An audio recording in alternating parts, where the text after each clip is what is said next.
जोशी जी, राहुल गांधी ने भी कहा कि भारत में सिख पगड़ी नहीं पहन सकते। लड़ाई इस बात की हो रही है कि सिख पगड़ी पहन पाएगा कि नहीं, कड़ा पहन पाएगा कि नहीं, गुरुद्वारा जा पाएगा कि नहीं। आपके पास ऐसे एक सिख भी है जो आकर यहाँ टीवी पर ये कहे कि हमको पगड़ी नहीं पहनने दी जा रही हिंदुस्तान में, हमको कड़ा नहीं पहनने दिया जा रहा, हमको गुरुद्वारे नहीं जाने दिया जा रहा है क्या? देखिए, माननीय राहुल गांधी जी ने एक उदाहरण देकर कहा। नहीं, अरे उदाहरण फर्जी दे दोगे क्या? मैं थोड़ा सा कंप्लीट जी। लेकिन ये देश देख पा रहा है कि अल्पसंख्यक समाज को किस प्रकार नवाज। जोशी जी, घुमाओ ने भैया, जलेबी न बनाओ महाराज। मैंने पूछा एक सिख ऐसा है, कल उसको लेके आइए हमारे चैनल पे, जो ये कहे कि हमको पगड़ी नहीं पहनने दी जा रही, हमको कड़ा नहीं पहनने दिया जा रहा, हमको गुरुद्वारे। ये उन्होंने 3 बातें बोली जी। देखिए, मैं कहना चाहता हूँ सिख भी और मुस्लिम भी दोनों अल्पसंख्यक। मुस्लिम अभी ना लपेटो महाराज, अभी सिखों की बात हो रही है। आज मुस्लिमों को सड़क पे पीटा जा रहा है। जोशी जी, मुस्लिम की तो बात ही नहीं की मैंने। अरे भाई, मैंने मुस्लिम की तो बात ही नहीं की। आज भारत में गणेश जी की यात्रा निकलती है, पत्थर फेंकने वाले कौन होते हैं? अगर यहाँ इतना डर होता तो अभी रुको, अभी खेमचंद, अभी रुको आप, खेमचंद जी रुकिए। जोशी जी, मुस्लिम की बात ही नहीं की राहुल गांधी ने, उन्होंने सिखों का कहा। मैं आपसे पूछ रहा हूं, आप उनके पार्टनर हैं, आपके पास ऐसे सिख हैं तो देश के सामने लाइए, और नहीं तो माफी मांगिए।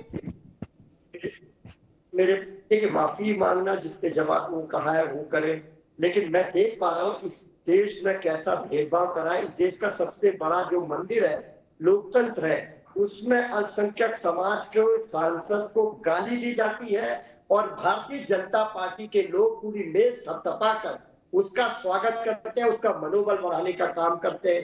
ये भी तो इसी देश में हो पा रहा है। जोशी, लेकिन जोशी जी, मूल सवाल ये था। और दूसरी बात, चलो खैर, अब आपने इसमें मुसलमान की ओर ले गए। अभी मुसलमान को लाने की जरूरत नहीं थी, अभी तो ना ईद है ना बकरीद है। आज तो सिख का मसला था, उसी पर रहते। खैर चलो, आपकी मर्जी। एक बात और पूछ ले, फिर मैं खेमचंद जी के पास जाऊंगा। ये ध्रुव सत्य है, कभी नहीं मिट सकता कि लाख सवा लाख सरकारी कर्मचारी एक सिंगल कलम की नोक से आपकी ही सरकार में रिवर्ट हो गए थे, पदावनत हो गए थे, वो दलित समाज के। आप किस आधार पर क्लेम करते हैं कि हमने दलितों के लिए कुर्बानी दी है? जोशी जी, हमारी लड़ाई का ही असर है। अरे लड़ाई, और गजब लड़ाई लड़ी आपने, 1.25 लाख आदमी रिवर्ट कर दिया दलितों का। हमारी लड़ाई है जो सामाजिक न्याय, जाति जनगणना और पीडीए की, इसी का नतीजा। अभी गणना की बात नहीं हो रही,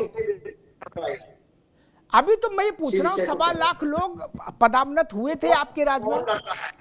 सड़क में हम लड़ रहे हैं, सदन में हम लोग लड़ रहे हैं, मीडिया में हम लोग लड़ रहे हैं। कौन लड़ रहा है? किसकी? अखिलेश यादव जी के अलावा किसने बात कही है? ये देश का आंदोलन कैसे बन पाया, मुझे बताइए। तो सीनियर है ये देश का आंदोलन, इसीलिए बन पाया। अभी तो कोई आंदोलन मुझे दिख नहीं रहा। ठीक है जोशी जी, अभी तो मुझे ट्विटर और माइक के अलावा कहीं आंदोलन दिख नहीं रहा। क्या कल को त्रिपाठी जी भी कह देंगे कि राहुल गांधी ने देश में जंजवार पैदा कर दिया, तो उनको कौन रोक लेगा?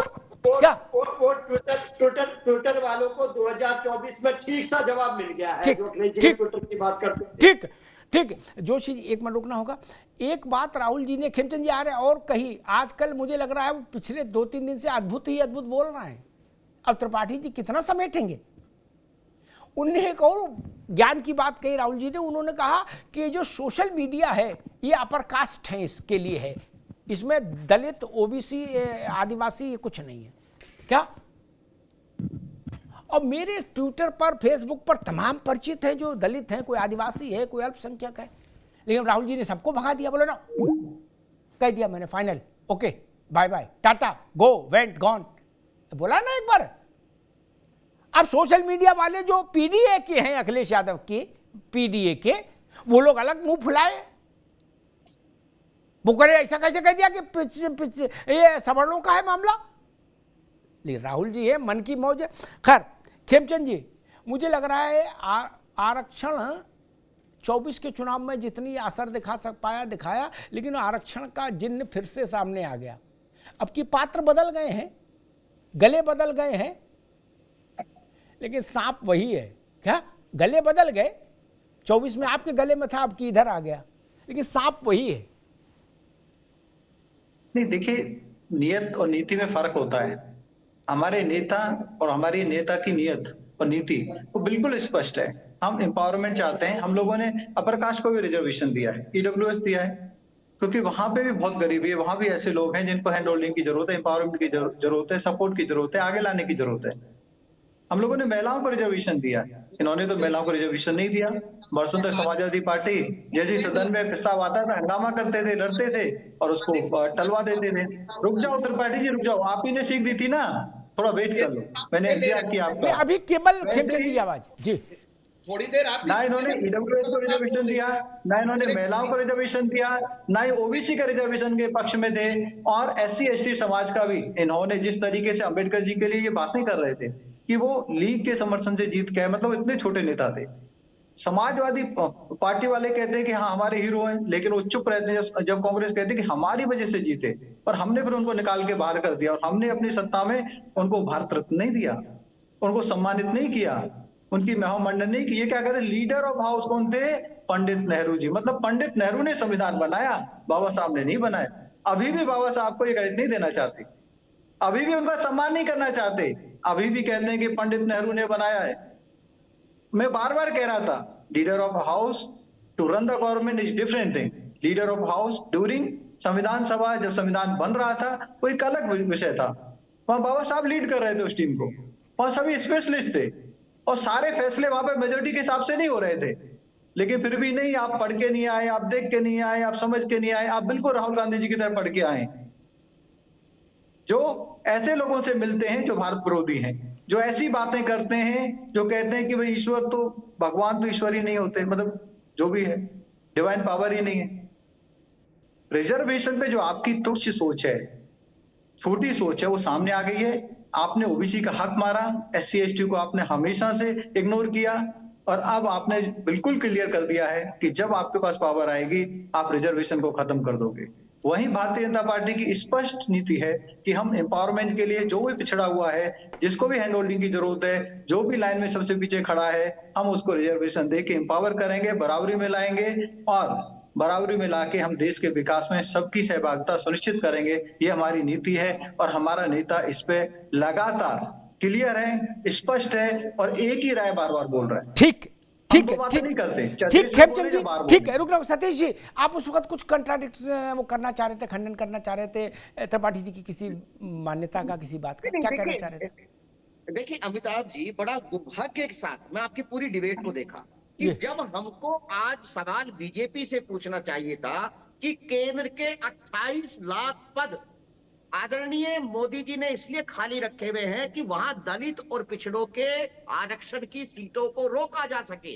योगी जी ने 69,000 पदों की भर्ती करी, बाकायदा हाईकोर्ट ने उनसे पूछा कि जो पिछड़े और दलितों के 20,000 पद लेगी, और ऐसी स्थिति में अगर राहुल गांधी जी आरक्षण को लेकर के इस तरह की गैर जिम्मेदारी बातें करते हैं तो कहीं ना कहीं ये बीजेपी को सीधा सीधा लाभ है। त्रिपाठी जी, एक बात और छोटी सी बता दूं आपकी, एक छोटा सा, कि कांग्रेस का इतिहास बहुत खराब है।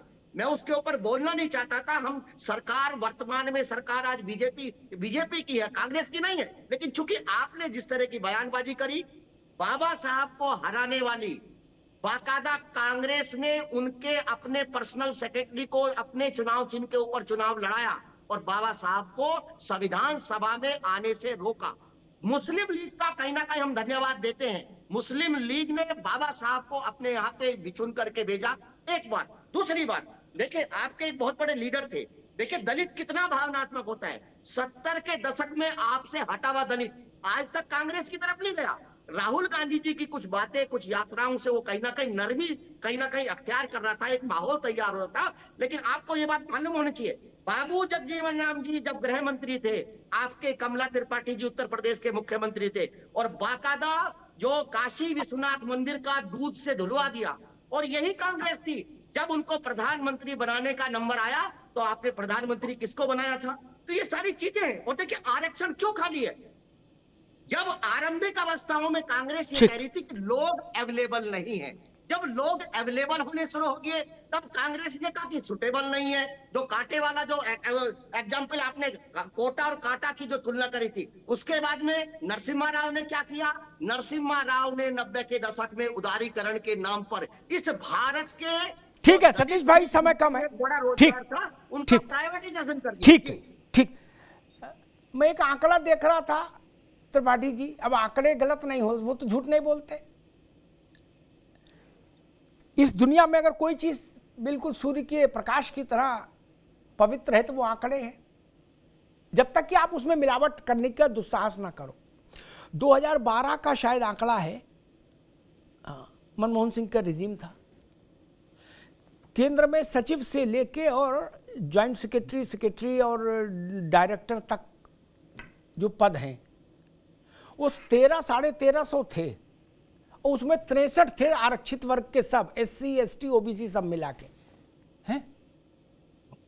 आप कहां झंडा फहरा रहे हैं कि नहीं जी हम ही तो आरक्षण लाए थे इस देश में? उसको डिलीट कर दें। अगर आपकी प्रतिबद्धता दलित, आदिवासी और पिछड़ों के प्रति होती तो वो शासन की शीर्ष पर नहीं दिखती।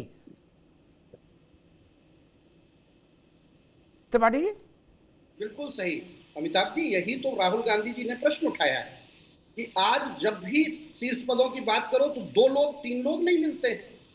जो कांग्रेस ने प्रक्रिया शुरू की थी कि दलित वर्ग के लोग, आदिवासी वर्ग के लोग ऊपर के पदों तक जाएं, वही तो लड़ाई राहुल गांधी आज भी सड़क से कोई प्रक्रिया नहीं शुरू की थी आपने, कोई प्रक्रिया नहीं शुरू की। मैं तो 12 का बता रहा हूं, जवाहरलाल नेहरू छोड़ो, 2012 का उदाहरण दे रहा हूं मित्र। रिजर्वेशन में सेंध मोदी जी ने आके लगाई है, उसका आधार बदल दिया कि नहीं आर्थिक आधार पे हो जाएगा। रिजर्वेशन जाति के आधार पर रहा और चूंकि भेदभाव जाति के आधार पर था और कांग्रेस की सभी सरकारों में वो रहा, और कांग्रेस ने निश्चित तौर पर उस वर्ग के लोगों को आगे बढ़ाया और अंबेडकर साहब को संविधान सभा में ड्राफ्टिंग कमेटी का चेयरमैन चुना गया और तब उन्होंने ड्राफ्ट किया और उस पर पूरी तरह से सपोर्ट किया कांग्रेस ने। नहीं तो ये संविधान आप इसे नकार नहीं सकते। बिल्कुल सही आपने कहा, आंकड़े झूठ नहीं बोलते, झूठ बोलने का काम तो भारतीय जनता पार्टी का है। आंकड़े ही बताते हैं कि संविधान सभा में कांग्रेस के कितने लोग थे, उसके बाद देश आजाद होने के बाद। ठीक है त्रिपाठी जी, अभी रुकना होगा, समय कम है। खेमचंद जी ठीक, खेमचंद जी वो कांग्रेस कह रही है कि जितना दलित, पिछड़ा, आदिवासी, गिरिवासी, वनवासी, जितने भी तरह के लोग हैं उन सबके हितों के लिए केवल और केवल कांग्रेस ने आंदोलन किए और कांग्रेस ने दरवाजे खोले, बाकी कोई कुछ नहीं कही। कांग्रेस ने आंदोलन किए एक परिवार के लिए, परिवार के भलाई के लिए, परिवार के लोगों को प्रधानमंत्री, मंत्री और सर्वोपरि बनाने के लिए। इसके अलावा उन्होंने किसका भी भला नहीं किया, चाहे वो SC ST समाज हो, OBC समाज हो, जनरल लोग हों, गरीब लोग हों, महिलाएं हों, किसी के लिए भी उन्होंने लड़ाई नहीं लड़ी। और आज जिस तरीके से विदेशों में जाके भारत को बदनाम कर रहे हैं, भारत की शक्ति को बदनाम कर रहे हैं, भारत का एक जो कंबाइंड स्ट्रक्चर है उसको बदनाम कर रहे हैं, और विदेशों में जो एंटी इंडियन लोग हैं या ताकत हैं उनको मजबूत करने की कोशिश कर रहे हैं, उनको फ्यूल दे रहे हैं। ये सब चीज दिखाती है कि राहुल गांधी भारत में चुनाव की प्रिपरेशन नहीं कर रहे, शायद पाकिस्तान में चुनाव की प्रिपरेशन कर रहे हैं या ऐसी जगह चुनाव की प्रिपरेशन कर रहे हैं जहां भारत विरोधी लोग रहते हैं। भारत में वो नहीं जीत पाएंगे इस पॉलिसी के साथ, ये मैं दावे के साथ आपके टीवी के माध्यम से कह सकता हूँ।